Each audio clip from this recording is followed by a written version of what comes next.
3D ဝါနာရှင်အားလုံးမင်္ဂလာပါဗျ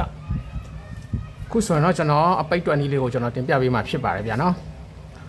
အပိတ်တွက်နီးလေးကအရင်ဘက်ကလည်းမှန်ခဲ့တဲ့တွက်နီးလေးပဲဖြစ်ပါတယ်ဗျာနော်အပိတ်တွက်နီးကတော့6လုံးထိယူထားပါတယ်အရင်ဘက်ကအပိတ်ကတော့34590ဖြစ်ပါတယ်ဗျာ34590မှာအပိတ်300လို့ထွက်တော့အပိတ်6မှာမှန်သွားပါတယ်ဗျာနော်အဲ့တွက်နီးလေးကိုကျွန်တော်ပြန်ပြီးတော့တွက်ပြပေးမှာဖြစ်ပါတယ်ဗျာနော်ဒီပထမဆုံးချိန်ကယူထားတာကတော့ထိုင်းတီ6လုံးကနန်းဖြစ်ပါတယ်ဗျာနော်ထိုင်းတီ6လုံးကနန်းက458 145ဖြစ်ပါတယ်ဗျာနော်458 145ဆိုတာထိုင်းတီ6လုံးကနန်းဖြစ်ပါတယ်တွက်ရမယ့်ကနန်းကတော့သူကနောက်ကနေရေးမယ်ဆိုလို့ရှိရင်4နေရာမြောက်ကနန်းကိုယူပြီးတွက်ရမှာဖြစ်ပါတယ်ဒီအောက်ကကနန်းကကြတော့ကျွန်တော်4နေရာမြောက်ကကနန်းကိုပဲယူထားတယ်ရှေ့ကနှလုံးကိုကျွန်တော်မရေးထားတော့ဘူးเนาะဘာဖြစ်လို့လဲဆိုတော့သူကတော့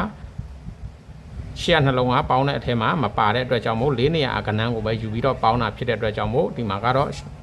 ဒါထိုင်းတီ6လုံးကနန်းကိုကျွန်တော်ရေးပြထားတာဖြစ်ပါတယ်ဒါကလည်းထိုင်းတီ6လုံးကနန်းက4နေရာမြောက်ကနန်းပေါ့နော်နောက်ကနေရေးမယ်ဆိုလို့ရှိရင်1 2 3 4နေရာမြောက်ကကနန်းတွေကိုဒါရေးထားတာဖြစ်ပါတယ်ဒီကနန်းတွေကထိုင်းတီ6လုံးကနန်းရဲ့4နေရာမြောက်ပေါ့နော်နောက်ကနေရေးရင်1 2 3 4ဆိုတဲ့4နေရာမြောက်ကနန်းတွေဖြစ်ပါတယ်ဗျာနော်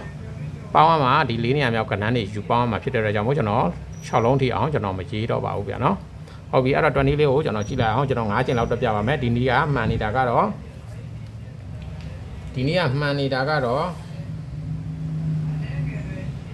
3 9နှစ်ထွက်တဲ့အချိန်လေးကွာသူကမှန်နေတာဖြစ်ပါတယ်ဗျာနော်3 9နှစ်ထွက်တဲ့အချိန်ကနေပြီးတော့စပြီးတော့မှန်နေတာပါအချိန်အားဖြင့်တော့15ချိန်16ချိန်လောက်မှန်နေတဲ့နီးလေးဖြစ်ပါတယ်ဗျာနော်အရင်ဘက်ကလည်းမှန်ခဲ့တဲ့နီးလေးဖြစ်ပါတယ်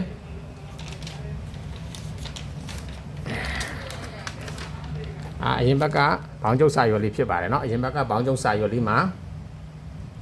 ကြည့်ပါဒီမှာအပိတ်နေရာမှာ34589ဖြစ်ပါတယ်เนาะအပိတ်တွက်နီး6လုံးဖြစ်ပါတယ်34589ပါဒီတွက်နီးလေးကိုကျွန်တော်ပြန်ပြပေးပါဖြစ်ပါတယ်ဗျာเนาะထိတ်ကတော့3လုံးပဲရှိတယ်ထိတ်3လုံးအပိတ်3လုံးနဲ့ထိတ်3လုံးအလဲကတော့4လုံးရှိတယ်ဗျာเนาะအပိတ်ကတော့6လုံးတွက်နီးမှန်နေတဲ့အတွက်ကြောင့်မို့6လုံးတွက်နီးပဲဆက်ပြီးပြပေးလိုက်ပါမယ်ဗျာဟုတ်ပြီတွက်နီးလေးကိုကြည့်လိုက်အောင်ဗျာเนาะဟုတ်ပြီ20လေးကတော့တဲ့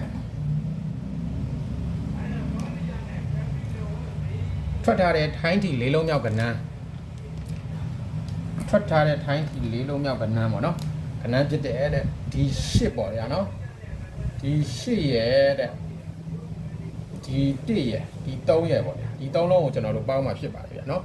ဒီလိုလေးပဲကျွန်တော်8ပြလိုက်ပါနော်အစိမ်းရောင်လေးနဲ့8ပြထားတယ်8ရဲ့1ရဲ့3ရဲ့ပေါ့နော်ထိုင်းတီ၄လုံးမြောက်ကနန်းပေါ့နော်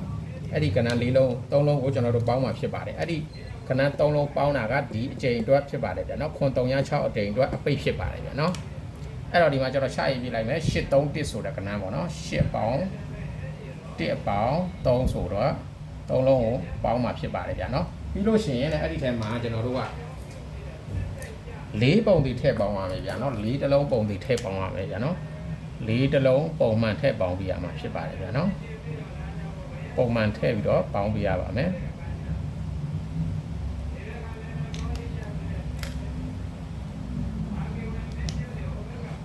အဲ့ဒီမှာဆိုလို့ရှိရင်ဒီ813ဆိုတဲ့3လုံးကိုကျွန်တော်တို့ပေါင်းမယ်ပေါင်းပြီးတော့4ကပုံမှန်ထည့်ပေါင်းပြရမယ်เนาะအဲ့ဒီမှာ8နဲ့1နဲ့ပေါင်းမယ်9နဲ့3နဲ့ပေါင်းမယ်ဆိုရင်2နဲ့4နဲ့ပေါင်းမယ်ဆိုလို့ရှိရင်ရှောက်လို့ရပါတယ်ဗျာเนาะ3နဲ့4နဲ့ပေါင်းမယ်9နဲ့8နဲ့ဆိုရင်15နဲ့1နဲ့ဆိုရင်16လို့ရပါတယ်ဗျာနော်16လို့ရပါတယ်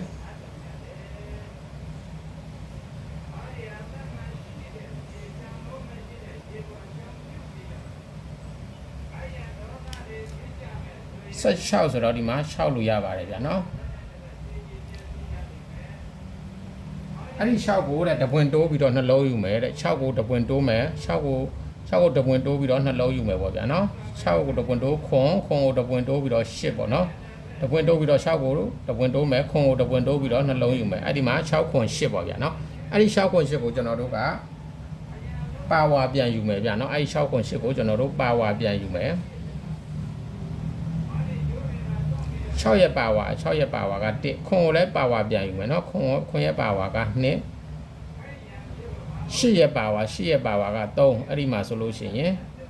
6ခွန်8 1နဲ့3ဆိုပြီးတော့အပိတ်6လုံးယူလိုက်တာဖြစ်ပါတယ်ဗျာနော်6ခွန်8 1နဲ့3ဆိုတော့အပိတ်6လုံးယူလိုက်တာဖြစ်ပါတယ်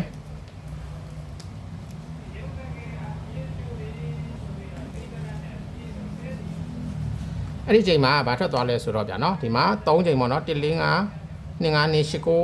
9 5ဆိုတဲ့အချိန်က4နေရာမြောက်ကဏ္ဍ3လုံးပေါင်းတာကဒီခွန်306အချိန်အတွက်အပိတ်ဖြစ်ပါတယ်အဲ့ဒီမှာဘာထွက်သွားလဲဆိုတော့ဒီမှာခွန်306လို့ထွက်ပါတယ်ဗျာနော်ခွန်306လို့ထွက်ပါတယ်တဲ့ဗျာခွန်306လို့ထွက်တော့တဲ့အဲ့ဒီချိန်မှာ6နောက်ပိတ်ပါတယ်ဗျာနော်6နောက်ပိတ်ဖြစ်ပါတယ်တဲ့အဲ့ဒီမှာဒီမှာ6နောက်ပိတ်ပါတယ်ဟုတ်ပြီအဲ့ဒီလိုပဲကျွန်တော်တို့ဒီကိုခုနှစ်အချိန်အတွက်ကျွန်တော်ရှာပြပေးပါမယ်ကိုခုနှစ်အချိန်အတွက်ကြတော့ဒီအထက်ကသူ့ရဲ့အထက်က3ချိန်ပေါ့နော်3ချိန်ကဏ္ဍကို၄နေရာကဏ္ဍကိုယူပေါင်းအောင်မှာအထက်ကဒီမှာ8ကနေယူထားတော့သူ့ရဲ့အောက်တစ်ချိန်အချိန်ဆင်းလာမယ်ဆိုတော့ဟဲ့ဒီ1ပေါ့နော်ဟဲ့ဒီ1ရဟဲ့ဒီ3ရဟဲ့ဒီ9ရတဲ့နော်အဲ့ဒီ3လုံးကိုကျွန်တော်တို့ပေါင်းမှာဖြစ်ပါတယ်အဲ့ဒီ3လုံးပေါင်းတာကဒီကိုခုနှစ်9နှစ်ခွန်အချိန်အတွက်ပေါ့နော်9နှစ်ခွန်အချိန်အတွက်ပိတ်ဖြစ်ပါတယ်ဗျာနော်9နှစ်ခွန်ပေါ့9ခွန်နှစ်နော်9ခွန်နှစ်ဒါပေမဲ့ကိစ္စမရှိပါဘူးเนาะဒါမှားတာဒါရေးတော့မှားတယ်ဒါပေမဲ့ကိစ္စမရှိဘူးသူတို့နဲ့မသက်ဆိုင်ဘူးပေါ့เนาะဒါပေမဲ့6ခွန်နှစ်ဟုတ်ပြီအဲ့ဒီမှာဆိုရင်လည်းเนาะ13ခွန်ဆိုတဲ့ကျွန်တော်တို့3လုံးကိုကျွန်တော်တို့ပေါင်းမှာဖြစ်ပါတယ်အဲ့ဒါလေးကျွန်တော်အရောင်ဒီနဲ့ရေးပြမယ်เนาะ1အပေါင်း3အပေါင်း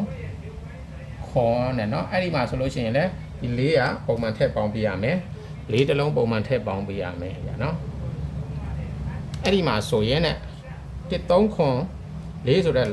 4လုံးကိုကျွန်တော်တို့ပေါင်းမှာဖြစ်ပါတယ်ဗျာနော်အဲ့ဒီ4လုံးကိုတဲ့ပေါင်းတဲ့အခါမှာပေါင်းလိုက်တော့တဲ့နော်ဒီခွန်နဲ့ဒီ3နဲ့ဆိုရင်30 14 15လို့ရပါတယ်ဗျာနော်15လို့ရပါတယ်9ကိုတပွင့်တိုးမယ်9ကိုတပွင့်တိုး6ကိုတပွင့်တိုးမယ်ဆိုရင်ခွန်နဲ့96ခွန်ဆိုပြီးတော့3လုံးရတယ်အဲ့ဒါကိုသူတို့ပါဝါပြန်ယူမယ်အဲ့ဒီ3လုံးကိုကျွန်တော်တို့ပါဝါပြန်ယူမယ်9ရဲ့ပါဝါက3ည6ရက်ပါဝါက1ခွန်ရက်ပါဝါ2ဆိုပြီးတော့အဲ့ဒီမှာအပိတ်6လုံးယူလိုက်တာဖြစ်ပါတယ်အဲ့ဒီချိန်မှာဘာထွက်သွားလဲဆိုတော့ဒီမှာ6ခွန်2လို့ထွက်ပါတယ်ဗျာနော်6ခွန်2လို့ထွက်ပါတယ်အဲ့ဒီချိန်မှာဆိုရင်6ခွန်2လို့ထွက်ပါတယ်6ခွန်2လို့ထွက်တော့တဲ့အဲ့ဒီချိန်မှာဆိုရင်2နောက်ပိတ်ဒီမှာ2နောက်ပိတ်နဲ့ကျွန်တော်မှန်ခဲ့ပါတယ်ဗျာနော်ဒီတွက်နီးက15ချိန်16ချိန်လောက်မှန်နေတဲ့နီးဖြစ်ပါတယ်ဗျာနော်ကြိုက်နှစ်တက်မှကစားပါနော်ကြိုက်နှစ်တက်မှကစားပါမကြိုက်ရင်မကစားပါနဲ့အပိတ်6လုံးယူထားတာဖြစ်ပါတယ်ဗျာနော်သူကတော့မှန်နေတဲ့နီးမို့လို့ကျွန်တော်ဆက်ပြီးတော့ပြပေးခြင်းဖြစ်တယ်ဟုတ်ပြီအဲ့တော့နောက်ထပ်တစ်ချိန်သွားမယ်နောက်ထပ်တစ်ချိန်ကကြတော့တဲ့ဒီ3ပေါ့နော်ဒီပါချက်မင်းကထပ်သွားပြီဒီ1ကနေပေါင်းပြီးတော့ဒီ3အချိန်ပေါ့နော်ဒီ3လုံးကိုပေါင်းတာဖြစ်ပါတယ်ဗျာဒီအချိန်အတွက်ဆိုတော့ဒီထက်က3လုံးထပ်ဒီ3ရဲ့ခွန်ရဲ့8ရဲ့ပေါ့ဗျာနော်3ရဲ့ခွန်ရဲ့8ရဲ့တဲ့အဲ့ဒီ3ရဲ့ခွန်ရဲ့8ရဲ့3လုံးကိုပေါင်းမှာဖြစ်ပါတယ်3ခွန်8ဆိုတဲ့3လုံးကိုကျွန်တော်တို့ပေါင်းမယ်3အပေါင်းခွန်အပေါင်း8အပေါင်းဒီမှာ400ပုံသေးထည့်ပေါင်းပြရမယ်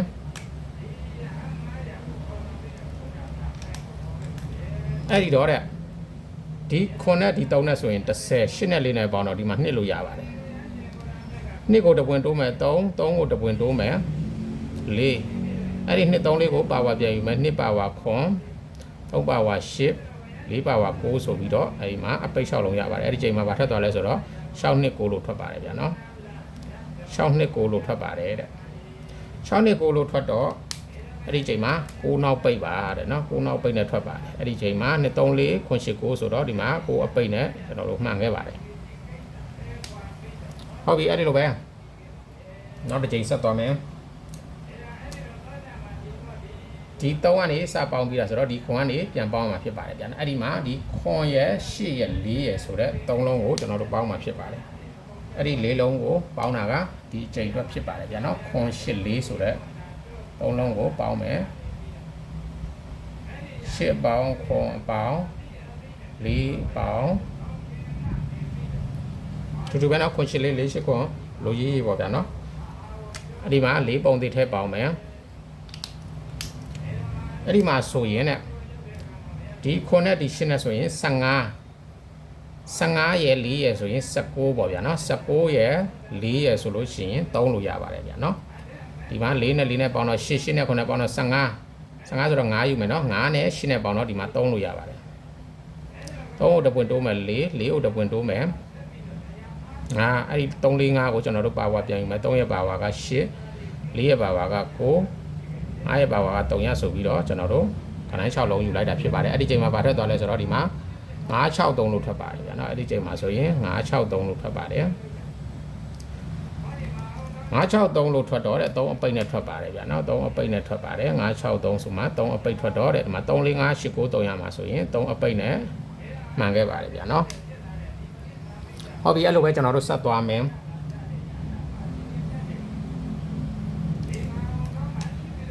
ဒီခွန်ကနေပေါင်းလာပြီဆိုတော့ဒီ8ကနေပေါင်းမှာဖြစ်ပါတယ်เนาะဒီ8ရဲ့ဒီ4ရဲ့ဒီ3ရဲ့ပေါ့เนาะအဲ့ဒီ3လုံးပေါင်းတာကဒီ866အချိန်အတွက်အပိတ်ဖြစ်ပါတယ်8 4 3ရ8ပေါင်း4ပေါင်း3ရ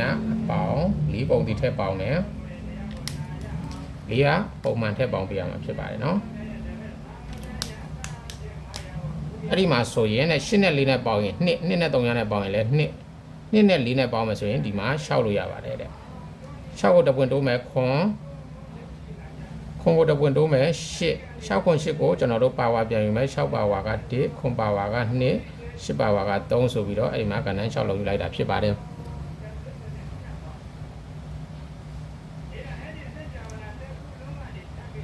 6ခွန်8 1နဲ့3ဆိုတဲ့အပိတ်6လုံးမှာဘာထွက်သွားလဲဆိုတော့ဒီမှာ866လို့ထွက်ပါတယ်ဗျာနော်866လို့ထွက်တော့တဲ့အပိတ်6အနေနဲ့အပိတ်6နဲ့ထွက်ပါတယ်အဲ့ဒီမှာဆိုရင်6ခွန်8 1နဲ့3ဆိုတော့ဒီမှာ6အပိတ်နဲ့ဒီမှာဒီချိန်မှာလည်းမှန်ခဲ့ပါတယ်ဗျာနော်ဟုတ်ပြီအဲ့တော့ပဲကျွန်တော်တို့ဆက်သွားမယ်ဒီ8 4 3ရလို့ပေါင်းပြီးတော့ဒီ4ကနေပြန်ယူမယ်ဒီ4ရဲ့3ရရဲ့3ရရဲ့ပေါ့နော်အဲ့4 3ရ3ရဆိုတဲ့4 3ရ3ရဆိုတဲ့3လုံးကိုကျွန်တော်တို့ပေါင်းမှာဖြစ်ပါတယ်4အပေါင်း3ရအပေါင်း3ရအပေါင်း4ပုံဒီထက်ပေါင်းမယ်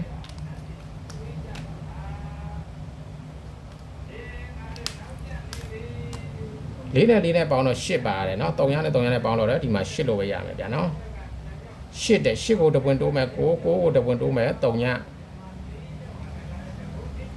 8ကို3ရဆိုတဲ့3လုံးယူလိုက်တယ်အဲ့ဒီ3လုံးကိုပါဝါပြန်ယူမယ်8ရဲ့ပါဝါက3 9ရဲ့ပါဝါက4 3ရရဲ့ပါဝါက5ဆိုပြီးတော့အဲ့ဒီမှာ8 9 3ရ3 4 5ဆိုပြီးတော့အပိတ်6လုံးယူလိုက်တာဖြစ်ပါတယ်အဲ့ဒီချိန်မှာဘာထွက်သွားလဲဆိုတော့ဒီမှာ3ရ3ရ9လို့ထွက်ပါတယ်3ရ3ရ9လို့ထွက်ပါတယ်တဲ့3ရ3ရ9ဆိုတော့ဒီမှာ9အပိတ်နဲ့ထွက်ပါတယ်ဗျာနော်9အပိတ်နဲ့ထွက်တော့8 9 3ရ3 4 5မှာဆိုရင်ဒီမှာ9အပိတ်မှန်ခဲ့ပါတယ်ဗျာနော်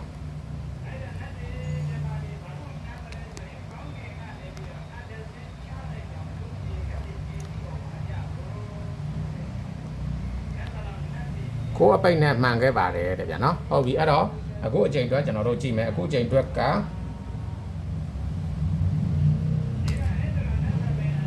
ဒီ4ကနေကျွန်တော်တို့4 3ရ3ရလို့ပေါင်းလာပြီဆိုတော့ဒီ3ရကနေ3ချိန်ယူပေါင်းမှာဖြစ်ပါတယ်ဗျာနော်အဲ့ဒီမှာဆိုရင်ဒီ3ရရဲ့3ရရဲ့3ရပေါ့နော်အဲ့ဒီ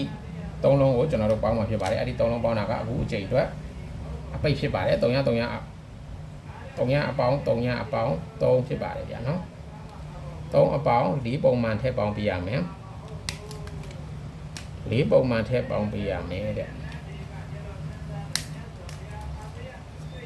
4ပုံမှန်ထည့်ပေါင်းတော့တဲ့နော်3နဲ့4နဲ့ပေါင်းတော့ဒီမှာခွန်လို့ရပါတယ်ဗျာနော်ခွန်ကိုတပွင့်တိုးမယ်8ကိုတပွင့်တိုးမယ်9အဲ့ဒီမှာအဲ့ဒီခွန်8ကိုဆိုတဲ့3လုံးကိုပါဝါပြန်ယူမယ်ခွန်ရဲ့ပါဝါက2 8ရဲ့ပါဝါက3 9ရဲ့ပါဝါက4ဆိုပြီးတော့အပိတ်6လုံးရပါတယ်အဲ့ဒါအခုချိန်မှာဆိုရင်ခွန်8 9 2 3 4ဆိုတဲ့အပိတ်6လုံးဖြစ်ပါတယ်ဗျာနော်ဒီ20ကအချိန်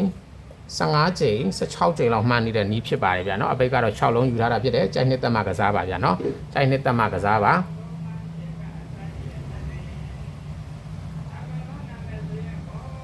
စလာမ်ဒီ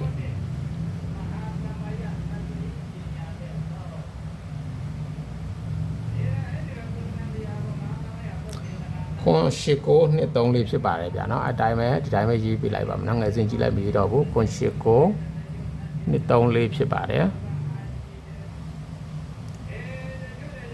တရက်4လ2026အတွက်အပိတ် ကဲတရက်လေးလား26အတွက်အပိတ်ကတော့98923ဖြစ်ပါတယ်ဗျာเนาะကြိုက်နေတဲ့ရင်ကစားပါကြိုက်မှကစားပါမကြိုက်ရင်မကစားပါနဲ့မှန်နေတဲ့နီးလေးမို့လို့ကျွန်တော်ကပြန်လဲပြီးတော့တက်ပြပေးခြင်းဖြစ်ပါတယ်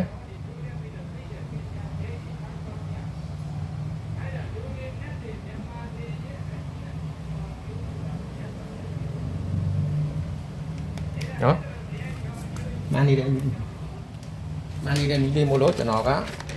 ပြန်လဲတက်ပြပေးခြင်းဖြစ်ပါတယ်ဒါကတော့အရင်ဘက်ကအရင်ချိန်ကအရင်ချိန်ကအပိတ်ပေါ့เนาะအရင်ချိန်ကအပိတ်6လုံးက34589ဖြစ်ပါတယ်ဗျာเนาะဒီမှာ34589เนาะကျွန်တော်ကဟိုစားရေးထားတယ်เนาะငယ်စဉ်ကြီးလိုက်ရေးထားတယ်34589เนาะပြီးခဲ့တဲ့အချိန်က34589ဖြစ်ပါတယ်ဒီမှာကျွန်တော်ကကျွန်တော်ငယ်စဉ်ကြီးလိုက်ရေးထားတယ်เนาะဒီမှာ89345เนาะရင်ဘက်က89345မှာခုချိန်တော့ကတော့98923ဖြစ်ပါတယ်ဗျာเนาะကြိုက်နှစ်သက်မှကစားပါကဲအားလုံးပဲ